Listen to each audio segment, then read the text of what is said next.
Dua film Indonesia berhasil menyabet penghargaan bergengsi Gold Award dalam ajang California Film Awards. Film I'm Star yang bertarung di kategori feature naratif berhasil mengalahkan ratusan film dari mancanegara. Sejak dipilih di Film Festival APEC, film arahan sutradara Damien Dematra ini telah melanglang buana dan meraih puluhan penghargaan internasional, termasuk film terbaik di Colorado Film Festival. Sementara itu, film Let's Play Ghost yang berlomba di kategori film asing juga sukses meraih penghargaan Piala Emas. Sebelumnya, film horor ini telah meraih penghargaan sebagai film cerita terbaik dari Alaska International Festival. Menurut Direktur Eksekutif California Film Awards, James Nicholas, kedua film Indonesia ini memang layak menang. Dua film ini menunjukkan kekuatan yang luar biasa baik dari segi estetika, sisi kritik film, maupun dari sisi entertainment dalam dunia film kontemporer. Demon, kiss me. Don't make me cry, God.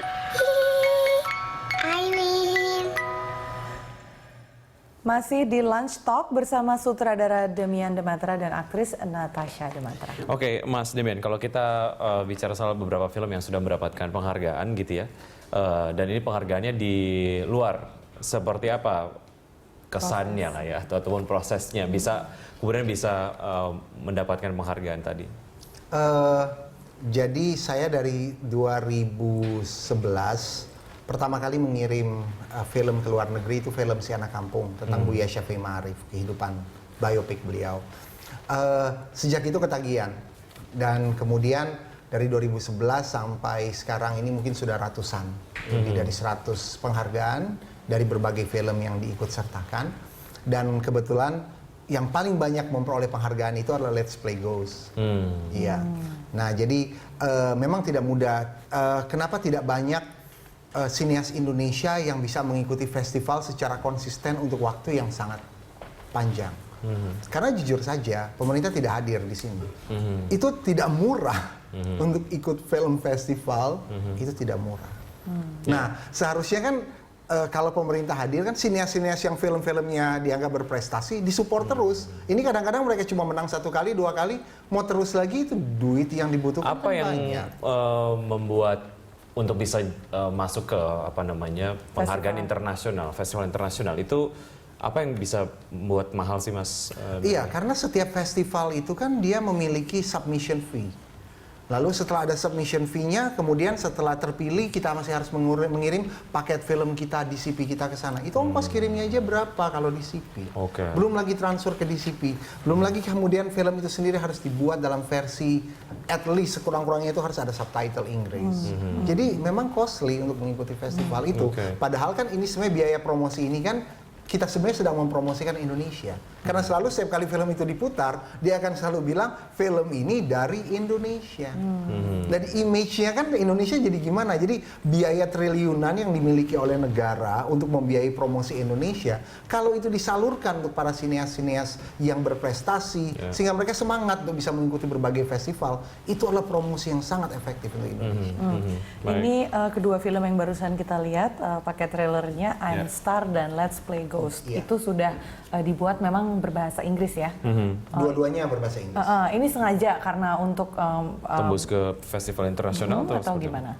Iya, jadi kalau ceritanya I'm Star itu kan sebenarnya adalah film saya yang pertama yang mempergunakan bahasa Inggris. Mungkin di Indonesia untuk film cerita panjang baru yang kedua, kalau tidak salah, yang benar-benar pure bahasa Inggris. Tujuannya memang dari awal ini film akan dibawa ke Cannes pada waktu itu. Jadi kita memang melihatnya bahwa misi untuk mensosialisasikan tentang autism ini bukan hanya untuk Indonesia, tapi untuk seluruh dunia.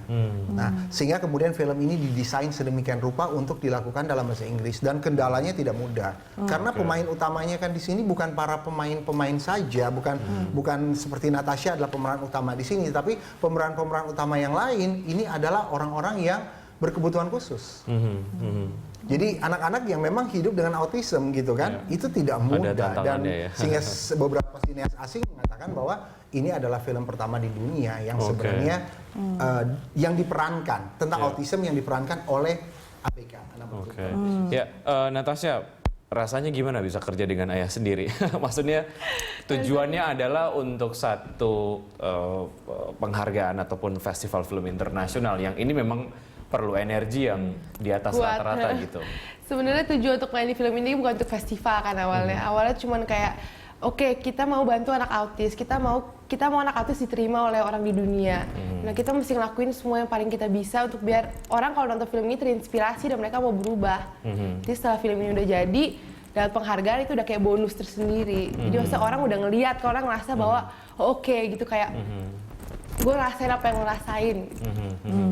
Ya. Tantangannya berbedanya kayak gimana nih dengan kalau tadi di film sebelumnya harus memerankan Oedapus seperti itu dan pada kesempatan kali ini harus bekerja sama dengan ABK. Awalnya kan kayak ketemu anak ABK, kita ngerasa kayak oke ini ABK. Kita aja yang orang normal aja main-main film aja susah. Gimana anak ABK? Awalnya cuma kayak oke gitu. Gue tahu lo bisa gitu. Jadi dia udah coba-coba. Lama-lama pada saat aku udah lama sama anak-anak ABK itu aku ngerasa bahwa semua orang pasti bisa kalau mereka mau. Dan mereka mau itu. Maksudku kayak orang ABK aja mau dan mereka bisa bermain dengan bagus gitu. Kenapa kalian yang orang-orang normal nggak mau? Itu satu nilai ataupun inspirasi yang bisa diambil dari sebuah film ini ya. Oke, Mas Demian, kalau kita lihat dari penghargaan-penghargaan yang ada di Indonesia gitu ya, sejauh mana ini juga bisa atau sudah dilakukan oleh Mas Demian sendiri? Mengingat sejauh ini yang dilakukan adalah untuk festival-festival penghargaan film yang ada di luar negeri gitu. Ini juga kan untuk membuat banyak mata notice bahwa ada satu film yang berkualitas. Maksudnya di Indonesia? Iya. Ya di Indonesia film ini sendiri sudah diputar di bioskop pada tahun 2013 pada waktu itu. Tetapi ya kita mengharapkan agar film ini jangan hanya berhenti di 2013. Dan memang kenyataannya setelah itu ada juga nonton bareng dengan 10.000 guru se-Jakarta. Dan kemarin pada waktu Hari Disabilitas Sedunia di Kelapa Gading, daerah Kelapa Gading, itu hampir 2.000 anak disabilitas. Dan itu sebuah kejadian yang menurut saya amat sangat menggoncangkan jiwa saya ketika saya nonton di sebuah studio yang begitu besar dan di situ ada berbagai macam, bukan hanya anak-anak yang autis, tapi juga ada anak-anak yang buta. Saya tidak bisa membayangkan bagaimana anak-anak yang buta ini bisa menikmati film ini. Namun kemudian ketika film ini di bagian-bagian tertentu, entah kenapa mereka bisa tepuk tangan. Itu amat sangat menggoncangkan jiwa saya gitu. Jadi ini memberi sebuah semangat yang baru untuk bisa membuat lagi film-film yang seperti ini. Mas Demian dan juga Natasha, kita masih ada satu segmen lagi. Pemirsa Lunch Talk akan kembali usai jeda pariwara. Kita telah sampai di segmen penghujung dialog kita untuk siang hari ini. Mas Demian, tadi kan Anda sudah menjelaskan ketertarikan dan juga panggilan jiwa untuk terus membuat film dengan tema sosial. Tapi ada juga nih satu film lain yang justru mendapat banyak perhatian internasional, tapi dengan tema horor, Let's Play Ghost. Apa yang membuat Anda sedikit berbelok secara genre? Iya, jadi ceritanya begini, pada waktu saya mengadakan pameran di American Film Market di Hollywood, pada waktu itu saya bertemu dengan beberapa sineas, produser, dan pemain-pemain Hollywood. Kemudian mereka berbicara tentang kemungkinan untuk joint production, membuat film horor di Indonesia. Sutradaranya kita share, jadi dari saya dan juga dari mereka. Nah, saya kemudian oke, dengan beraninya deal dan sebagainya gitu kan. Tapi setelah saya pulang ke Indonesia, entar dulu, saya belum berpengalaman membuat film horor. Nah, jadi kemudian saya membuatlah film yang sebenarnya tujuan awalnya itu adalah uji coba gitu kan. Jadi gimana sih rasanya kalau saya membuat film horor gitu kan. Nah, saya membuat film ini dengan pendekatan yang berbeda, dengan pendekatan yang menurut saya style saya, dan kita lihat apakah market bisa menerima atau tidak, ya itu urusan nanti kan. Nah, setelah filmnya jadi dan kemudian dikirim ke berbagai festival, mereka tercengang gitu kan. Kok ada film dengan cara bercerita yang seperti ini, di mana di sini perasaannya orang menangis, orang ketakutan, tapi juga orang bisa tertawa terbahak-bahak.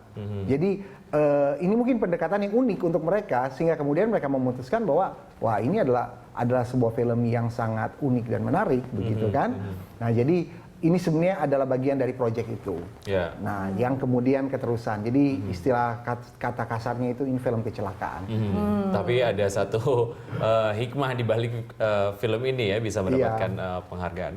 Oke, kalau dilihat sebenarnya kalau dunia film di Indonesia belakangan memang agak bermunculan ya, sudah bermunculan film-film yang kualitasnya baik. Apakah ini juga kemudian menandakan lebih bangkitnya industri film di Indonesia sebetulnya, Mas Demian? Secara kualitas iya, tetapi fakta di lapangan tidak. Apa yang membuat? Karena film Indonesia di lapangan kita semua tahu bahwa 90% lebih dari film Indonesia itu rugi. Nah orang kan kalau mau membuat film jangan kapok dong, supaya kan besok-besok dia masih punya dana untuk bisa membuat film. Tapi kalau rugi malah jadi kapok ya. Betul, kalau dia membuat film tapi kemudian dia harus jual rumah, harus jual mobil, itu kan problem. Belum lagi kemudian dia harus datangi produser dan kemudian produser itu rugi dan rugi berulang-ulang, berapa kali orang bisa bertahan di dunia film. Jadi secara kualitas oke, tetapi secara pasar kita tidak terkondisikan untuk bisa, mungkin karena kita tidak memperoleh banyak privilege ya, kita tidak punya, istilah kasar saya itu adalah di rumah sendiri kita tidak punya piring untuk makan, semua piring untuk tamu. Privilege seperti apa yang harusnya difasilitasi bagi dunia perfilman untuk bisa menyokong industrinya sendiri? Undang-undang perfilman tahun 2009 kan sudah jelas bahwa 60% kan film harusnya film lokal. Sedangkan yang 40% dari luar. Faktanya kemarin kan dalam setahun ini cuma ada 100-an film Indonesia dan ada hampir 300 film asing yang kan. masuk. Nah itu kan ya undang-undang, kembali ke undang-undang film aja di situ kan sudah jelas. Sebenarnya kalau dipulangkan kepada masyarakatnya sendiri yang kebetulan sekarang juga mungkin seleranya film-film Hollywood gitu. Mengapa pasar film berlaku iya gimana? betul. Bukan masalah hukum pasar. Iya. Di sini kan sebenarnya ada penjagalan dan penjegalan terhadap film Indonesia. Seperti apa Kenapa saya katakan demikian? Contoh begini, untuk harga tiket yang sama, film yang dibuat dengan harga 5 triliun disandingkan dengan film yang dibuat dengan harga 2 miliar. Harga tiketnya sama. Ini fair nggak? Untuk customer ini tidak fair. Customer akan selalu mau ada added value. Jadi kalau saya bayar 50.000, saya mesti mendapatkan yang value-nya paling tinggi. Nah, jadi kan seharusnya kalau memang kita film Indonesia menjadi tuan rumah di negaranya sendiri dan pemerintah hadir, memang ini memang bisnis ya. Tetapi kalau pemerintah hadir dengan regulasi yang membantu sehingga ekonomi kreatif Indonesia bisa naik dan menjadi seperti Korea, maka yang perlu dilakukan itu harga tiket ditinjau ulang. Film luar negeri silakan aja mungkin tetap 50, 75, film Indonesia dimurahkan. Atau harga film Indonesia sama mungkin seperti sekarang rata-rata 50.000, tapi film luar negeri dinaikkan menjadi lebih mahal 25.000 lagi, sehingga kan kemudian penonton akan merasa oke, value-nya begini-begini, ini pantas dan sebagainya. Untuk anak-anak muda yang pacaran aja mereka pasti akan memilih film Indonesia. Save the cost. Iya betul. Sejauh mana ini sudah terapkan di negara lain dan ternyata efektif gitu, Mas? Di negara lain itu kebijakannya luar biasa ya. Jadi terutama kalau kita mau ngambil contoh bagaimana pengembangan ekonomi kreatif itu adalah Korea. Jadi di sana ada hari nonton film. Jadi pada hari Kamis umpamanya cuma boleh wajib nonton film Indonesia. Film Korea. Betul, ya. Nah, sedangkan di sini kan kita benar-benar diadu. Jadi film Indonesia itu sehebat apapun dia tidak akan bisa mengalahkan film Barat karena dari sisi value ini. Ini kan hukum pasar kan. Semua customer selalu akan mencari value yang paling tinggi dengan harga yang paling murah. Natasha, ini pertanyaan terakhir untuk siang hari ini. Kamu kan sekarang udah beberapa kali bekerja dengan ayah dan terus banyak juga mendapat perhatian internasional berupa award di sejumlah judul yang telah kamu mainkan. Ada nggak rencana untuk merambahkan sayap kamu mungkin ke kancah internasional dan bermain film dengan tipe lain? Mungkin nanti akan mendalami dunia acting sendiri seperti itu. Iya, aku sebenarnya kan pada saat main film ini aku ngerasa bahwa oke, aku main di sini, aku belajar. Jadi aku ngerasa bahwa sekarang aku belum cukup belajar, aku mesti belajar terus. Saya benar-benar mesti belajar terus dan kalau misalnya tiba-tiba ada tawaran datang, aku akan terima. Tapi aku sampai sekarang mesti belajar dulu. Belajar dulu tentang acting dan segalanya. Oke, ya yang jelas apa yang kamu dapatin kemarin ini dijadikan stepping stone untuk bisa masuk ke tahap-tahap berikutnya. Ya, Mas Demian, apa yang Anda ingin harapkan lah ya terhadap industri film di Indonesia, dukungannya dari pemerintah dan lain sebagainya? Iya, jadi sebenarnya kita nggak minta uang dari pemerintah, ya. Yang kita butuhkan dari pemerintah itu sekali lagi sudah capek kita bicara bertahun-tahun tentang hal ini, yaitu regulasi. Regulasi yang menopang dan memberi kemudahan bagi para filmmaker untuk mereka bisa berhasil. Dalam urusan umpamanya contoh aja pajak film asing dan film lokal tuh jauh gitu kan. Jadi kita benar-benar menjadi anak tiri di negara kita sendiri. Jadi nggak usah dikasih uang deh atau nggak usah dikasih modal untuk orang film. Yang mereka perlukan adalah suasana yang kondusif. Udah sering ketemu sama kementerian terkait? Kalau nggak salah kan yang kementerian yang dulu sih sering banget dan capek juga bicaranya karena tidak didengar. Karena nggak ada realisasi Iya. actionnya. Kalau yang sekarang Kalau kan sekarang, saya baru sempat bertemu dengan PDKT-nya Pak udah Jokowi, berapa? ya sempat bertemu dengan Pak Jokowi dan beliau sangat concern dengan ini. Tapi kan sekarang mungkin fokus kesibukannya kan lebih ke Udah yang lain itu lagi. tuh. Oke, baik, kita harapkan Selamat yang berjuang terbaik Mas ya. Demian ya. Terima kasih. Natasha terima kasih banyak. Ya pemirsa, Lunch Talk selengkapnya akan hadir usai jeda. Tetap bersama kami.